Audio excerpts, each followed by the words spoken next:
Welcome students. Hopefully आप सभी का एग्ज़ाम काफ़ी अच्छा गया होगा।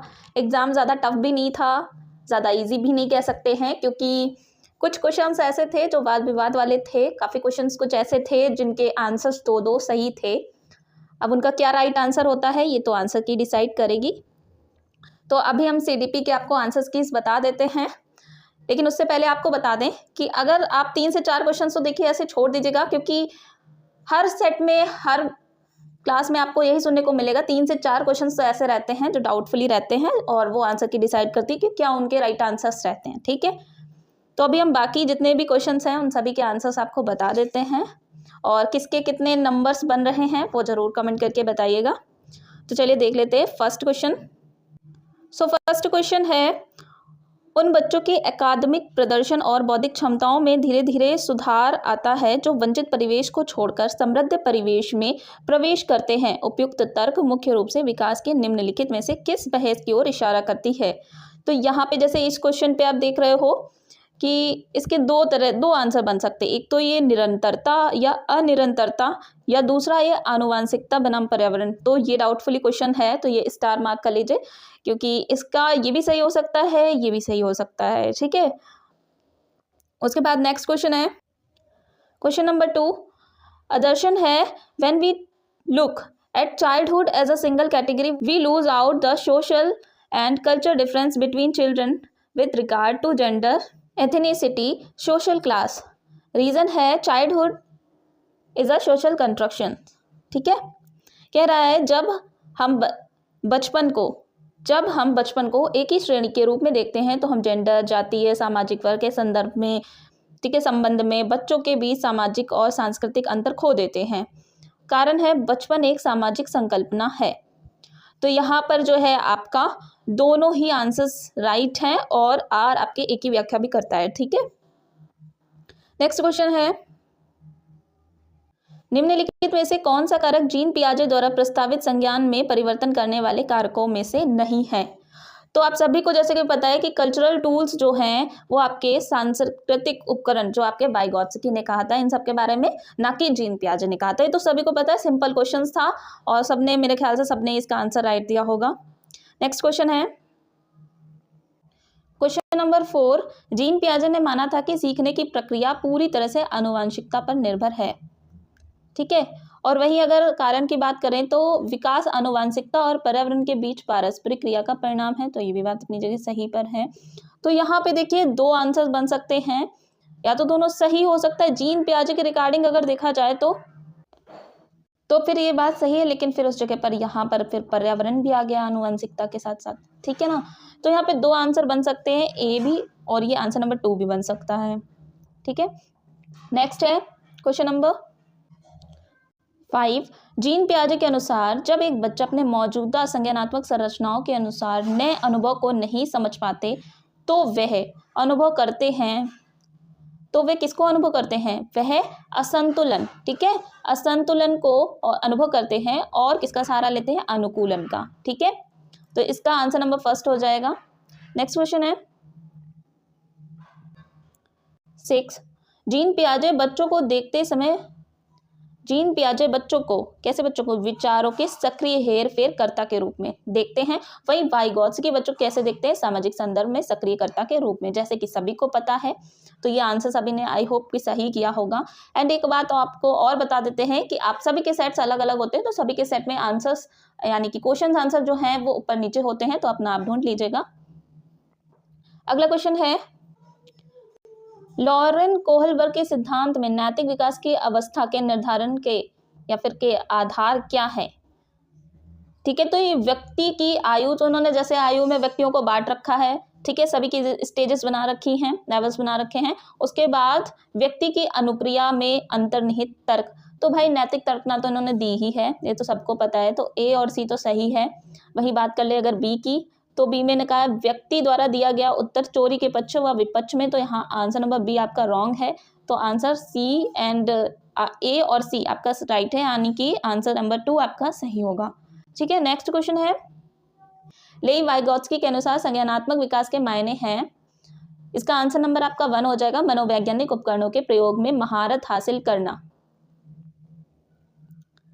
ठीक है, पर्यावरण के अनुकूल ढलना सिखाना ये तो नहीं होगा, क्योंकि इन्होंने संज्ञानात्मक विकास के मायने के अकॉर्डिंग पूछा है, तो साइकोलॉजिकल टूल्स होंगे। ठीक है, बाकी द्वंद्व प्रतिक्रिया को पहचान पाना ये भी नहीं होगा। योजनाओं को सुसंगत पूर्णता से में संगठित करना ये भी नहीं होगा आपका। तो यहाँ आंसर नंबर 1 के साथ जाएगा। नेक्स्ट क्वेश्चन है, लेई वाइगोत्स्की के अनुसार शिक्षार्थी की समीपस्थ विकास के क्षेत्र के माध्यम से प्रगति में मदद करने में किसकी आवश्यक भूमिका है? ठीक है, तो यहाँ पे आपका आंसर नंबर 2 हो जाएगा, अधिक जानकार अन्य। ठीक है, अधिक जानकार अन्य, more knowledgeable others. Answer number 2 हो जाएगा इसका राइट आंसर। नेक्स्ट क्वेश्चन है, हार्वर्ड गार्डनर ने प्रस्तावित किया कि बुद्धि, तो जैसे कि सभी को पता है कि इन्होंने 8 प्रकार की बुद्धियां बताई थी। ठीक है, और इन्होंने बुद्धि को जो है अलग अलग प्रकार में विभाजित किया है, तो ये जैसे कि सभी को पता है, तो आंसर नंबर 1 इसका बिल्कुल राइट आंसर हो जाएगा। बाकी आप देख रहे हैं जैसे टैग वर्ड्स जो आपको नेगेटिव पॉजिटिव बताएगा, तो उसके अनुसार जैसे आप देख सकते हो केवल लगा है, रटने के बारे में, है ना, तो ये केवल, रटना ही, मात्र, ऐसे शब्द सारे नेगेटिव होते हैं, और काफी क्वेश्चंस आप लोगों के पॉजिटिव और नेगेटिव टैग वर्ड से ही सॉल्व हुए होंगे। वो तो आप खुद भी सोच रहे होंगे कि पॉजिटिव और नेगेटिव टैग वर्ड से कितने क्वेश्चंस आपके राइट हो गए होंगे।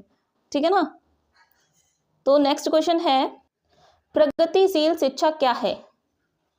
तो शिक्षा के प्रति एक दृष्टिकोण जो व्यक्तिगत शिक्षा और छात्र केंद्रित कक्षाओं पर जोर देता है। आंसर नंबर 2 इसका राइट आंसर है। बाकी फर्स्ट में कहा गया है कि ये रट्टा मारने, देखो रट्टा मारना ये नेगेटिव टैग वर्ड है, जो कि हमने आपको बताया था। इसके बाद आंसर नंबर 3 में मानक पाठ्यचर्या का सख्त पालन भी एक नेगेटिव वर्ड होता है। फोर्थ ऑप्शन में है कि शिक्षण का एक तरीका जो प्रौद्योगिकी और मल्टीमीडिया के अधिकतम उपयोग पर जोर दे, तो ऐसा भी नहीं कि बहुत जोर देना पड़े इन सब चीज़ों में। इसके रिगार्डिंग आंसर नंबर 2 आपका राइट है, क्योंकि एजुकेशन आपकी बाल केंद्रित होती है। ठीक है, बाल केंद्रित, तो आंसर नंबर 2 इसका राइट आंसर होगा। इसके अलावा नेक्स्ट क्वेश्चन है, अभिकथन है माध्यमिक विद्यालय में लड़कियां अक्सर चुप रहती हैं, कक्षा की चर्चाओं में उनकी गैर भागीदारी हो सकती है।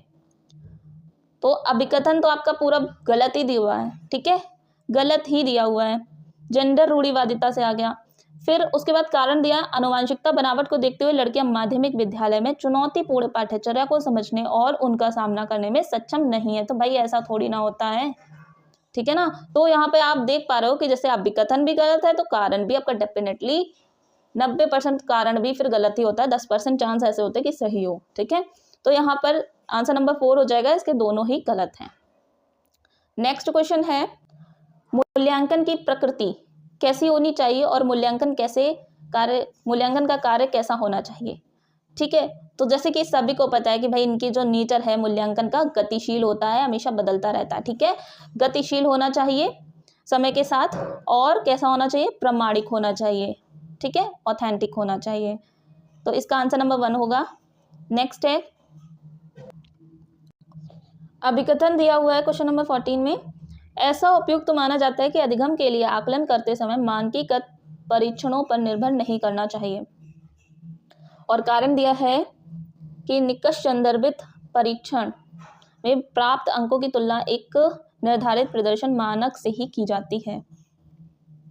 तो इसका जो है दोनों ही सही हैं, अभिकथन भी सही है और कारण भी सही, तो इसका ऑप्शन नंबर 1 हो जाएगा।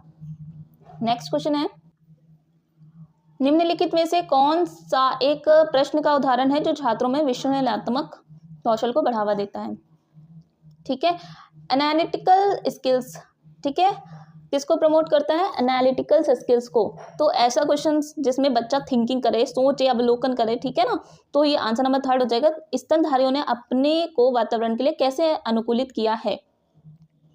तो ये आपका आंसर नंबर 3 हो जाएगा। फर्स्ट इसलिए नहीं होगा, एक स्तनपायी की परिभाषा वो तो बच्चा एक बार में दे देगा, याद करके भी, रट्टा मार के भी दे देगा। स्तनधारियों के प्रमुख लक्षणों की व्याख्या, ये भी व्याख्या पूछी है, तो ये भी रट कर वो बता सकता है। पाठ्य पुस्तक में दिए गए स्तनधारियों के कुछ उदाहरण और कुछ गैर उदाहरण भी, वो कुछ उदाहरण याद कर लेगा और बता देगा, लेकिन ऑप्शन नंबर 3 में क्या करेगा?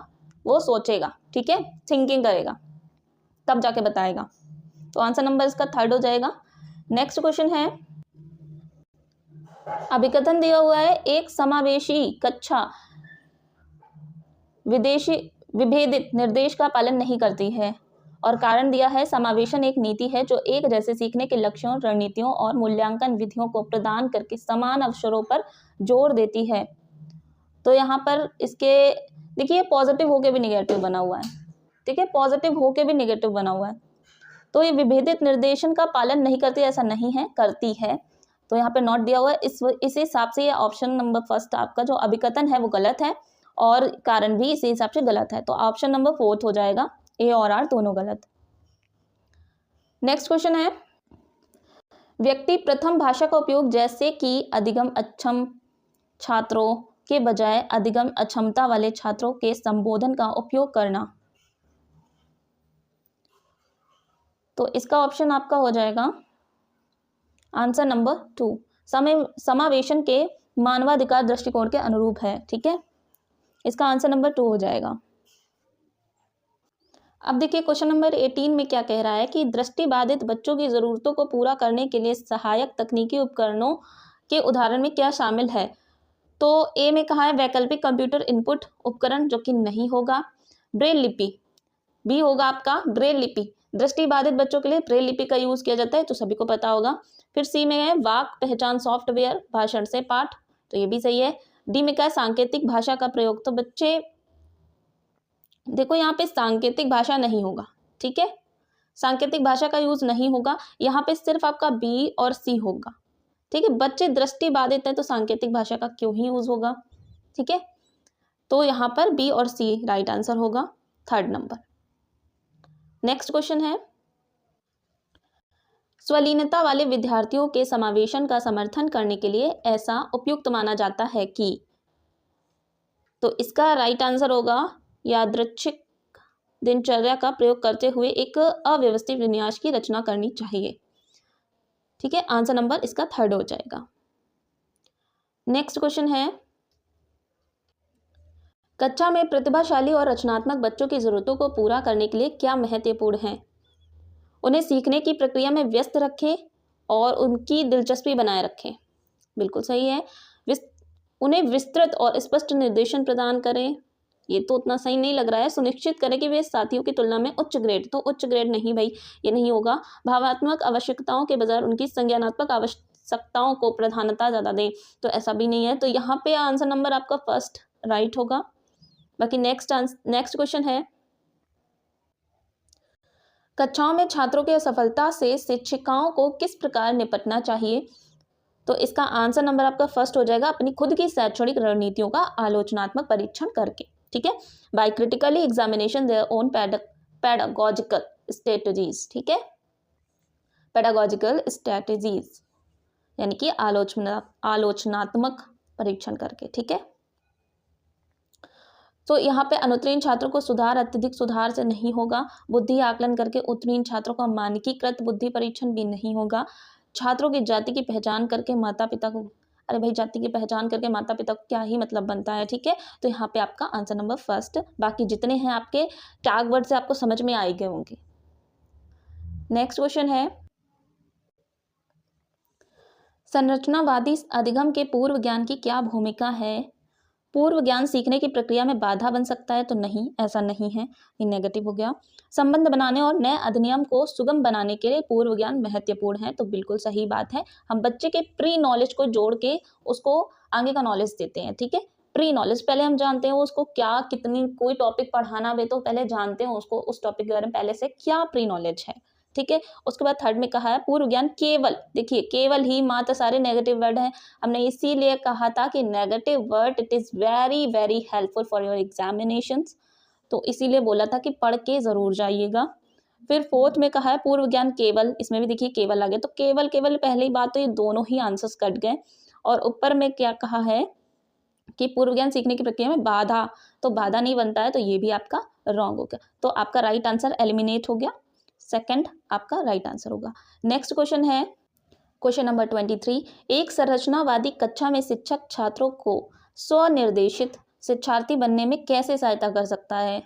तो कैसे सहायता कर सकता है, छात्रों को एक दूसरे से बेहतर प्रदर्शन करने हेतु अभिप्रेरित करने के लिए लगातार प्रतिपुष्टि और ग्रेड प्रदान करता, नहीं, ये नहीं हो सकता। सभी सीखने के कार्यों के लिए स्पष्ट लक्ष्यों और उद्देश्यों को निर्धारित करके, तो ये भी नहीं उस हिसाब से। छात्रों को अपने स्वयं के सीखने की जिम्मेदारी, भाई देखिए स्वनिर्देशित विद्यार्थी कह रहा है तो स्वयं के सीखने की जिम्मेदारी लेने के लिए और नियमन कौशल विकसित करने के लिए प्रोत्साहित करना। ठीक है, तो ये आपका पॉजिटिव है।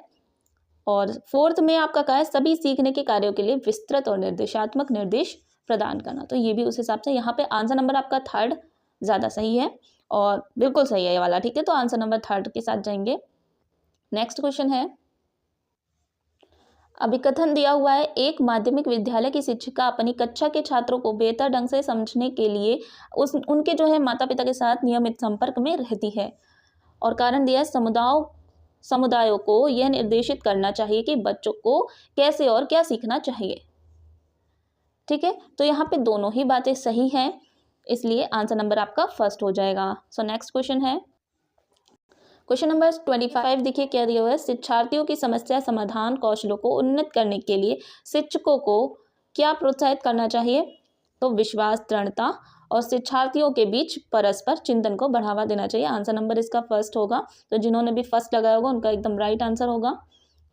नेक्स्ट क्वेश्चन है, अन्वेषण अधिगम में छात्र विचारों की खोज और हेरफेर के माध्यम से स्वयं के लिए जानकारी प्राप्त करते हैं, जो कि सही है देखा जाए तो। दूसरा ऑप्शन है विचारों की खोज और हेरफेर के माध्यम से दुनिया में लगातार नई खोज करते हैं, देखा जाए तो ये भी सही है। तो ये भाई वाद विवाद वाला बना हुआ है, इसमें फर्स्ट भी हो सकता है, सेकंड भी हो सकता है, डिपेंड करता है कि आपका आंसर की क्या आंसर चूज करती है इसका। ठीक है,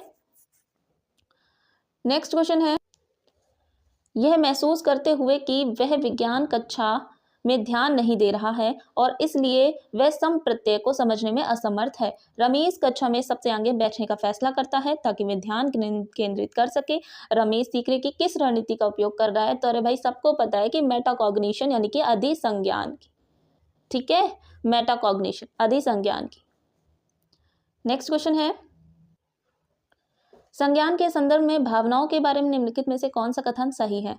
तो भावनाएं कूट लेखन एनकोडिंग की प्रक्रिया को सुगम बनाती हैं, लेकिन ध्यान की प्रक्रिया पर कोई प्रभाव नहीं पड़ता, तो ये बात गलत लिखी हुई है एकदम से। भावनाएं जानकारी की कुशल पुनर्प्राप्ति में मदद करती हैं, लेकिन सीखने की अभिप्रेरणा को प्रभावित नहीं करती हैं, तो ये बात भी गलत लिखी है। यहाँ तक तुमको सबको सही लगता है, लेकिन आगे जिसने भी नहीं पढ़ा होगा तो उसने गलत लगा दिया होगा। भावनाएं संज्ञान के विभिन्न पहलुओं को नियंत्रित करती हैं, हालांकि इसमें प्रभाव की मात्रा और दिशा में बहुत कारकों पर निर्भर करती हैं, तो यहाँ पर ये आंसर नंबर थर्ड सही है। फोर्थ भी देख लेते हैं, अधिगम पर भावनाओं का प्रभाव हमेशा एक संयोजी होता है और जिस प्रकार की भावना हो उसका अधिगम पर केवल सकारात्मक प्रभाव पड़ता है। तो भाई यहाँ फोर्थ तो नहीं होगा, केवल वाली बात आ गई है, केवल ही मात्र मैंने सब जैसे बताया था कि सारे नेगेटिव टैग वर्ड्स हैं, तो इसका आंसर नंबर थर्ड हो जाएगा। नेक्स्ट क्वेश्चन है, शिक्षक छात्रों में आंतरिक प्रेरणा कैसे बढ़ा सकते हैं? तो इसको तो सभी ने सही लगाया होगा, सीखने का आनंद पैदा करके। ठीक है, ये तो सभी मोस्टली सभी बच्चों ने ही सही किया होगा, ये तो बहुत ही इजी था। नेक्स्ट क्वेश्चन है question number 30 and last question, निम्नलिखित में से कौन सा कथन आंतरिक और बाह्य अभिप्रेरणा के बीच संबंध का सही वर्णन करता है? आंतरिक अभिप्रेरणा और बाह्य अभिप्रेरणा का परस्पर अनन्य व्यक्तियों को एक ही समय में दोनों से अभिप्रेरित नहीं किया जा सकता। तो उसके बाद सेकंड ऑप्शन है, आंतरिक अभिप्रेरणा बाह्य अभिप्रेरणा को प्रभावित कर सकती है, लेकिन बाह्य अभिप्रेरणा किसी भी संभावित तरीके से आंतरिक अभिप्रेरणा को संभावित नहीं कर सकती। तो ये भाई गलत बात है, आप खुद भी जानते हो। आंतरिक और बाह्य दोनों ही हैं वे एक दूसरे से स्वतंत्र रूप से कार्य करती हैं। ठीक है, उस हिसाब से आपका इसका आंसर नंबर थर्ड हो जाएगा, आंसर नंबर थर्ड हो जाएगा इसका राइट आंसर। ओके, तो ये थे टोटल 30 क्वेश्चंस जो कि आपके एग्जाम में पूछे गए थे, और आई होप कि ज़्यादा से ज़्यादा क्वेश्चन आप लोगों के सही ही गए होंगे। एंड किसके कितने सही गए हैं ज़रूर से कमेंट करके बताइएगा।